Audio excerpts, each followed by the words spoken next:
I'm very excited that so many have chosen to listen to a sob story about a startup that went wrong. I will go through some aspects of the startup I've made, some of the mistakes I've made, some of the good choices, and most of all how I coped with the failures I made and how I've come out on the other side of it. So, let me just start by a short introduction. My name is Dorte, and as the gray hair reveals, I am 40 plus, almost 41. I'm the mother of a teenager and a toddler of 3.5. The half is very important at that age. I have a master in media and communication originally, and I was brought up in retail and advertising. Some of the jobs I've had was as brand manager in a big retail in Aarhus, nationwide or international retail. I helped building up the private label department. And then later on I became the head of marketing for a big furniture retailer nationwide. I've been, for the last 9 years, I've been an entrepreneur. First with my own marketing agency, and then just a few years after launching the business of marketing, I got the idea of an app, like so many others, and I wanted to pursue that. So that was in short. I'm a bit crazy, and you need to be crazy if you're an entrepreneur. And if you want to know what it feels like to be an entrepreneur, you can imagine yourself on a platform, blindfolded, and you have no idea whatsoever if you're up 10 meters high or on the 1 meter platform. You have no idea if there's water in the pool. You have no idea if you can swim. But you're so anxious to know if there's a pot of gold at the end, if there's the possibilities or the change and the impact you want to make with your startup, that you're so eager to take the leap of faith and find out if you can swim and if there's water in the pool and how far you have to dive. So you jump and you find out that there is water in the pool, but you can't swim, so you dog paddle and you find yourself surrounded by sharks. Especially if you got funding, there'll be plenty of sharks ready to pick the money out of your pocket. So you paddle, and once in a while there's a lifeline thrown. You'll get under the surface. You'll feel like you're drowning once in a while, actually most of the time. But you will find yourself rising to the surface, and you'll find that somebody throws your lifeline. And you will find your way to the shore at some point. What did I make? I sat one night at the computer at home, and I found some photos of my son misplaced in a folder. And I looked up at the shelves, and I had a small book. My son's name is Simon, and I had a small book with the cover saying Simon Says, where I'd written down some of the funny things he had said in his early childhood. And I tried to find something that could help me gather all the memories of him, all the funny things he said, all the best photos, all the drawings that he had made, because they were in a cupboard on a shelf. And I didn't find anything, so I thought, I can't be the only parent who would like to have some place to gather all those memories. So I started writing down what could I make of this. How could I go about creating a space for all those memories? And I came up with Phillyhood. Phillyhood was an imaginative name, and only later I discovered that Philly was the Latin core of son and daughter, and hood was childhood, neighborhood, the near. So it made sense. And I made a business plan. And thanks to a certain guy in the middle, I was given a small amount of money to make the first draft of a business plan. So I spent most of the year preparing for investors. The thing was that I had no technical skills whatsoever. I am brought up in marketing and retail. So, but I believed that I knew what parents needed and how to communicate with those parents. So my background was a complete different one than the one I needed to do this. So I started chasing investors. I had a pitch deck of 48 pages. I had a 24 pages long business plan containing both sensitivity budgets, estimates of every kind. And then I went to almost any business angel you can imagine. And Jesper Buch, Martin Thorborg, all of them. And one of the things that they said to me as the first was, what is your risk? What kind of money are you going to invest in this? And I was so lucky that I had bought a house on the top of the market and sold it at the bottom of the market. So I was indebted. I was also a single mom. I turned down a very exciting job, a very well-paid job, because I wanted to pursue this. So I was very reluctant when they said, well, what's your investment? I said, my time is my investment. My time away from my child is my investment. Yeah. So it took me 2 years to chase investment. And finally, I succeeded in getting a private business angel. And with him by the hand, we went to a governmental incubator in the research and innovation department, and they went with us on this journey, 50-50. So I'm not known for making it easy for myself. So in August 15, I had a child. And I didn't actually want any more children. I had a son at 10, and that was very sufficient.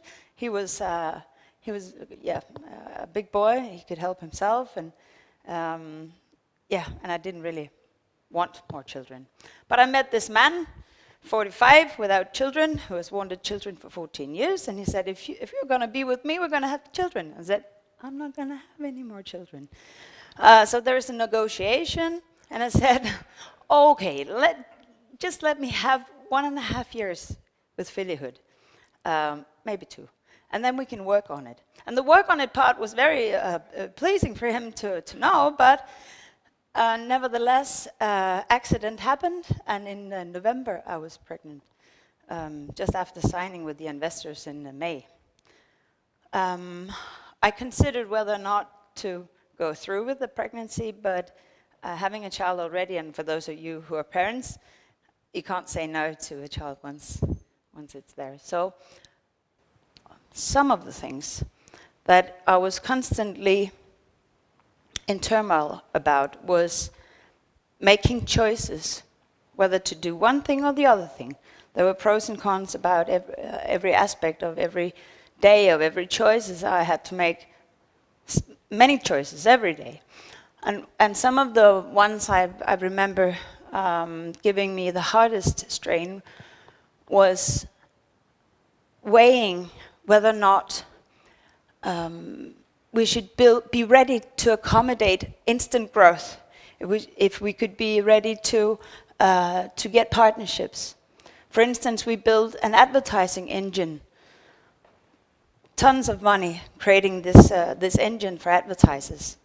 They could schedule their advertisements, and we had a very selective data set where we knew everything about the families. We knew about the children, how old they were, what size of shoes they wore. So we wanted to be ready to onboard commercial partners and advertisers. We never actually got to use the engine, the advertisement engine, because whenever I went to a commercial partner, they would say, but how many users do you have? Oh, we have 500. Come back when you have 10,000. The same answer as the investors gave me in the beginning. Come back when you have 10,000. So it was not interesting for them to onboard this platform because there weren't any users, or not enough users anyway. So we built the engine in vain, and we made those choices over and over again. We wanted to scale. We wanted to be ready to scale. So we made for instance, we made a choice of using Asia as a hosting platform. And we used only a small corner of the service that we bought, and it was an expense out of the ordinary to have all the possibilities of Asia, but only using a small corner of it. But we wanted to, what if the breakthrough comes tomorrow? What if there's an influencer who sees us and suddenly overnight there'll be thousands and thousands of users? What are the risks that it would break down or that we can't provide? So we built a Porsche. That's one of the learnings I'll get back to. Yeah, that was the end of it. In February 17, we closed.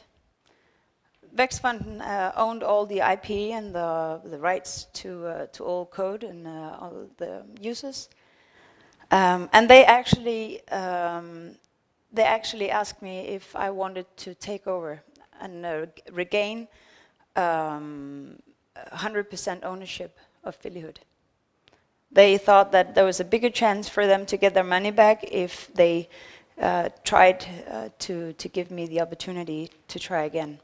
But I made a decision long back that I would never again be a lone founder, and I've laid off the entire team, so I let it go. I've built a mindset from all of this saying that everything happens for a reason. And I'm not religious, I'm not a very spiritual person. So this sentence, more than anything, has been my escape or my lifeline in all of this. People were asking me, and I've never had that mindset before actually, but it came to me shortly after Filihood went down, that everything happens for a reason. And I think I chose that sentence because that made sense. That made it all doable. I could put the whole incident on in the faith of, okay, this happened because it was the meaning of that. I was supposed to use my skill set for something even bigger. So the future. One of the things that occurred to me afterwards was that I really have a burning desire to change conditions for startups. I really want to see people succeed. I want to see them grow.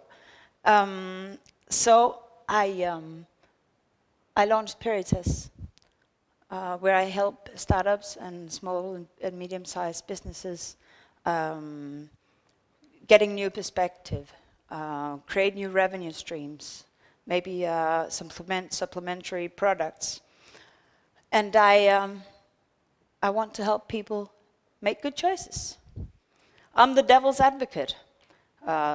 Some of the startups that I work with, I've been a manager of a startup incubation environment here in Aarhus for the last 2 years, where I have 22 different startups. And one of the things they hate and love me for is that I'm the devil's advocate. Whenever they say they want to make something, I ask, why? And because it's but why? Is it crucial? Does it make it or break it for your customers to have this? Yeah. So that's what I do. But I'm not done with that. Politically, I've been active.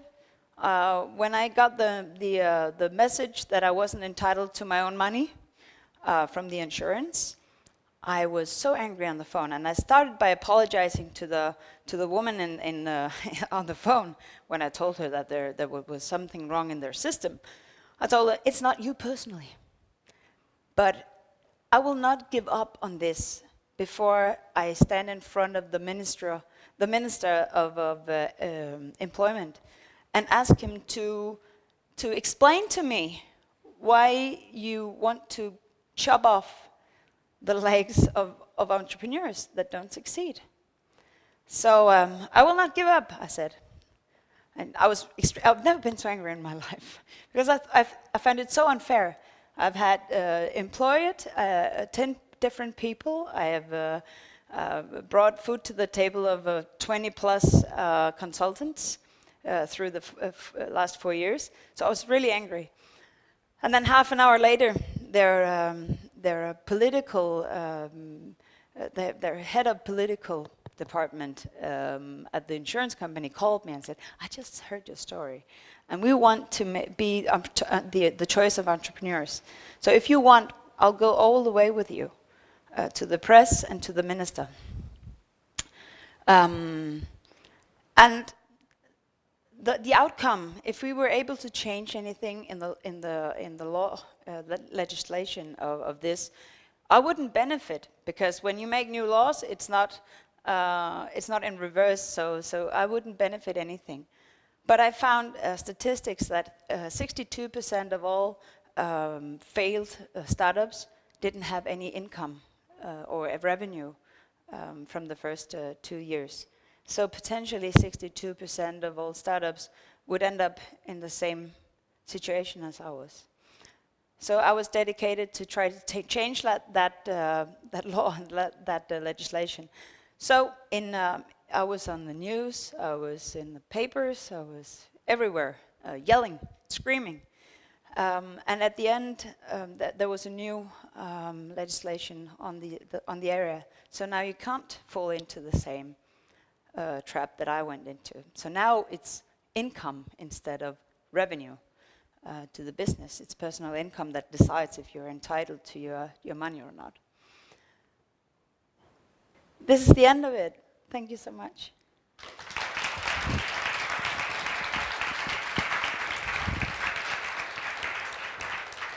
And feel free to ask questions.